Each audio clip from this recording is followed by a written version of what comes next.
Okay, this is the morning of October 18th, 2011. I'm Carl Jacoby, and I'm sitting here with three lovely ladies. I'm going to ask you each to introduce yourselves and explain your connection to William H. Ellis.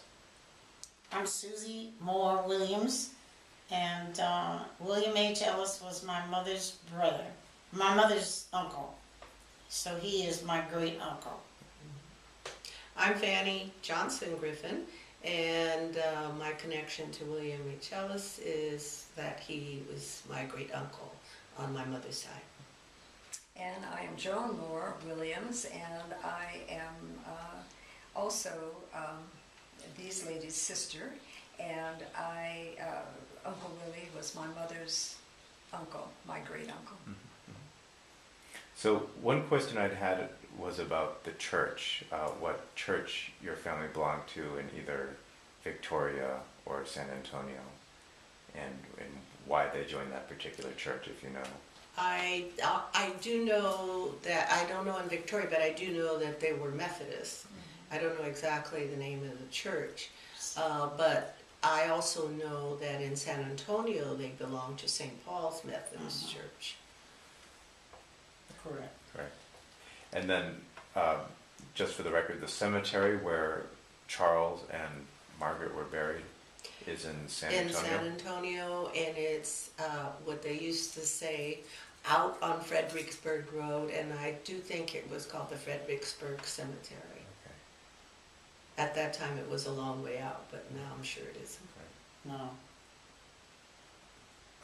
And I guess, again, for the record, there's some question about what, whether that was the colored cemetery or the white cemetery. Do you know anything about that?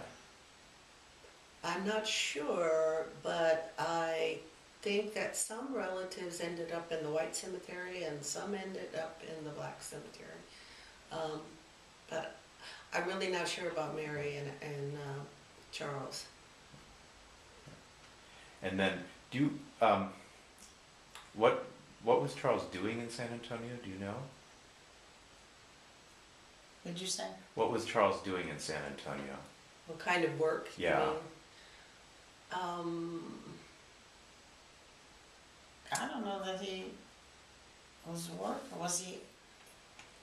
I don't know. Okay. I've never heard them say. You know, I would I know assume he- he was retired. Mm. Somehow I think he had something to do with being Painting. like taking care of houses or that kind of thing, Okay. you know.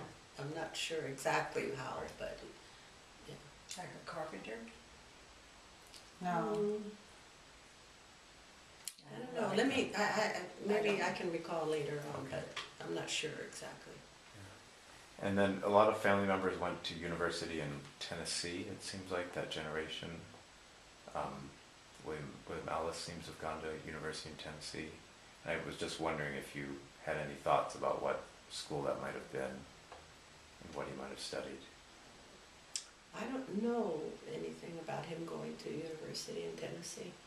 Not William Ellis. I know that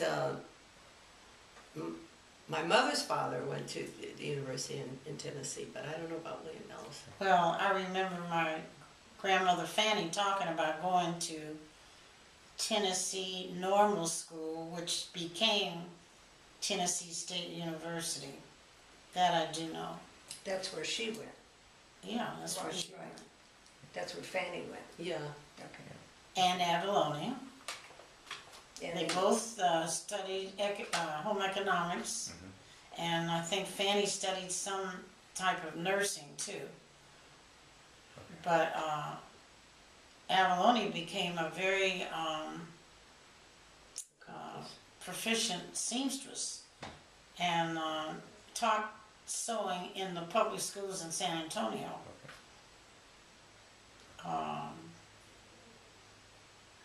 That I do know. In fact, Avalonia was working for the San Antonio Public Schools when she passed away, I think in 1939, there in San Antonio. And just for the record, because I think you told me this a few minutes ago, but that photo that you have of the whole family of Charles Ellis, then with it's pretty much all of his children except for William Ellis, right? Right. There's also the white Right. woman who's in that photo too, and so it seems like we finally remembered her name is Blanche. Blanche, I mean, okay. Fanny did. Yeah. right, Mhm. and she was boarding with the family. Yes, She lived yes. with them just like she was part of the family. Right, right. Extended family, and they all called her Aunt Blanche, Mhm. and she called Charles Papa like the rest of them. Huh.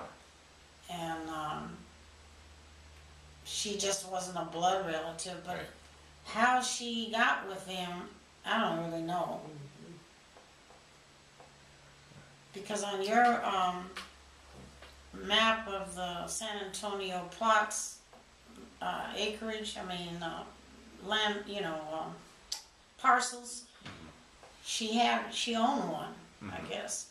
Right. And one of the sisters, I guess, inherited it. Well, I think when Charles died, he divvied up some of that land to give to them. Right. Yeah, so to each one of the women, daughters rather. And so Blanche, I think, became one Right. that also got some land. It Right. seems to me, and I think this story came from Mamie McWhirter, Isabel's daughter, that Blanche came to the family because she had been ill, I believe, and came there and was being attended to by my grandfather, I Mhm. think. And and so being there in the home and being with the family on a daily basis, she was welcomed into the family. So she could have been a tuberculosis patient. or Right, something. right, Yeah, exactly. That makes sense. And then, okay, I'm just trying to realizing there's a lot to know about San Antonio. And after we spoke a fair amount about San Antonio yesterday, but there were a couple sort of little silly questions that occurred to me later. Actually, when Susie and I were talking last night, I was wondering if the family, whether they ate Mexican food, whether they liked Mexican food. Oh, yeah. Yeah. Well, from all that, I heard them talk about, that pretty much they did eat a lot of what we quote unquote call Mexican food. They cooked a lot of chili things and Enchiladas. tortillas and all that kind Oh, of yeah. stuff. That's interesting. Yeah, they did. In fact, so much so that, all the way down to my generation, that was the first thing my mother taught me to make is chili. Really? That's And, interesting. and it is clearly a kind of Texas chili, which is different from Yeah. what I have here in California. Right. And when people eat my chili, they tell me, "Oh, this is so good. It's just, Hmm. it's not like." So okay, I guess Right. That's funny. That's whatever I put in the pot is what Right. they had put in the pot. Because the other thing I was noticing too about sort of Spanish influences is Elizabeth's middle name, Reina, which Yeah. means queen. Queen, And so right. obviously, I'm guessing someone in the family had some awareness of Spanish to Right. figure that out. Could Yeah. be.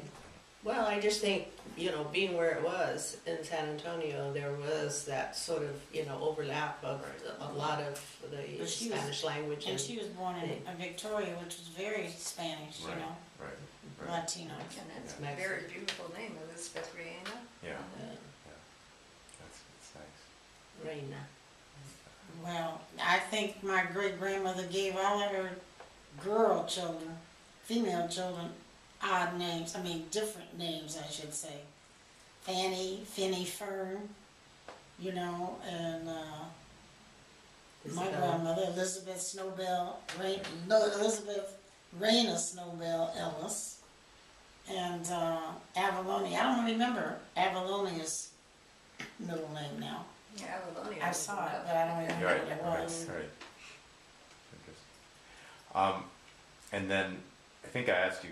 I'll just ask this question again because Fanny's here. It's a sort of interesting one. So when the family moves from San Antonio to Los Angeles, do you know just sort of why that happened and what the story is there.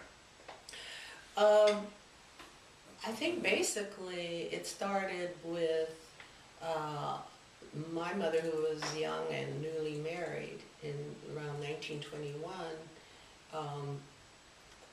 My father was running what they called on the railroad. He was a cook on the railroad. Came to California and came to Colorado on the train working, and really liked it. And said to my mother, you know, I want to take my you as my wife to California, and when we have children, they'll be raised there. So that's what they did. So once they were here, then The others. my mother's mother followed, and her father followed, and my mother's Aunt Belle followed. So they all began to come to California following that. And did they encounter like less, you think, better job opportunities, less segregation, nicer climate? You know, obviously there was segregation in California at that point in terms of, you know, where you could buy a home and so forth.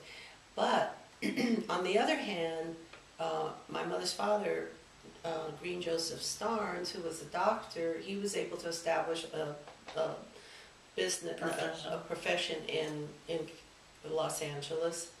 And my father was able to have work in the post office. And the only thing, my mother was a school teacher, trained school teacher, and she was not able to teach school in Los Angeles. They, you know, the only way she could go down toward El Centro or somewhere like that and teach.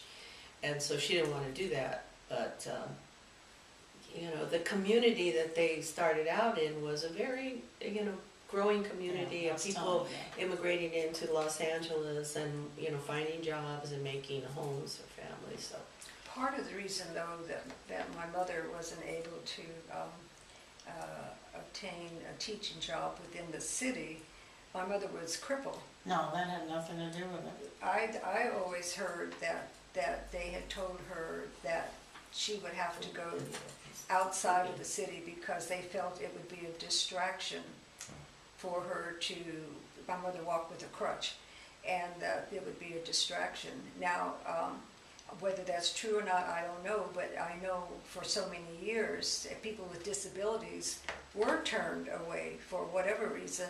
I mean, they thought they weren't capable or something.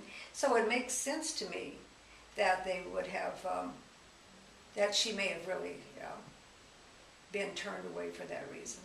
I mean, she had all the certification for it. In those years, I know many women of color were hired as teachers, but they had to teach in a given area. They didn't have the luxury of teaching throughout the city. And so, who knows? And then, what was I going to say? So we spoke a lot yesterday about Victoria. So since Fanny wasn't here, I guess I just wondered if Fanny had anything she wanted to add. Should we stop? Okay. yeah,